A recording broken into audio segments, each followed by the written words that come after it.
Welcome to Sci-Fi Stories. If you love stories of courage and mystery, make sure to subscribe and join our growing community. They thought humans were weak. No armor. No enhancements.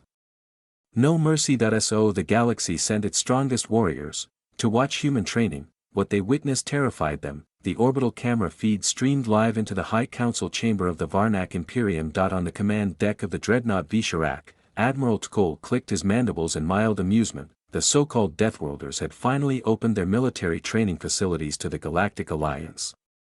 The Varnak, a proud and ancient warrior species, had dispatched their elite observers to evaluate human combat readiness. They are primitive, Tkol murmured to his adjutant. Let us see how their training compares to our battle hatcheries.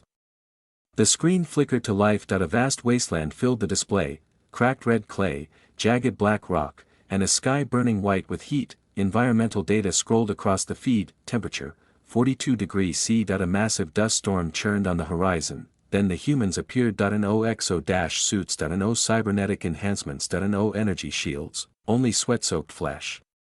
Some recruits carried massive weights strapped to their backs.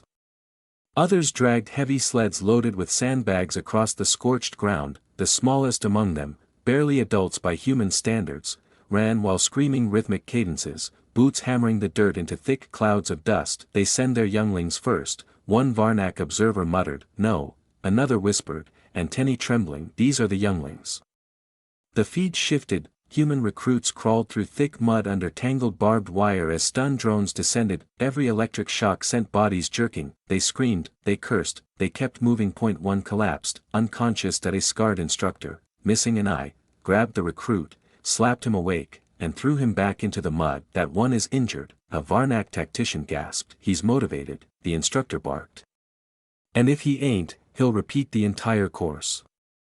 A ripple of unease passed through the council. Next came the obstacle gauntlet. 25 kilometers of walls, fire pits, electrified hazards, and trenches filled with freezing water. No breaks. No rest. Some recruits vomited, others collapsed, revived on the spot. One dislocated his shoulder. He slammed it back into place, screamed, and kept climbing. Is this punishment? Admiral Tkol asked, disturbed. A human liaison, Lieutenant Reyes, smiled politely. No, Admiral. This is day 2.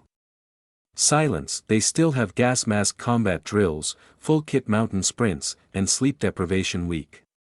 Sleep deprivation. Tkol repeated. Yes, Reyes replied calmly. That's when we test how they fight while hallucinating, exhausted, and mentally fractured. But why? The Admiral demanded. Her smile faded. Because the galaxy doesn't care if you're tired, and neither do the things trying to kill you. The footage continued. Instructors ambushed recruits during a simulated night raid, flashbangs, stun rounds, smoke, screaming chaos. One recruit tackled an instructor so violently the veteran had to tap out, and the humans laughed. No honor. No order, a Varnak general scoffed. Only chaos. Yes, Reyes said. Welcome to Earth's military philosophy, adapt, or die screaming. The final clip played. A live capture exercise. Recruits assaulted a fortified position using terrain, weather, and even their own injuries. One smashed through a window with his body, another used a wounded comrade's backpack as a shield. They did not retreat, they did not hesitate. When it ended, they stood bruised, bleeding, smiling. That was pathetic, the instructor said. You barely passed. Passed? Tkol croaked. Reyes leaned forward. Earth is a death world, Admiral. Our training doesn't make soldiers. It makes survivors.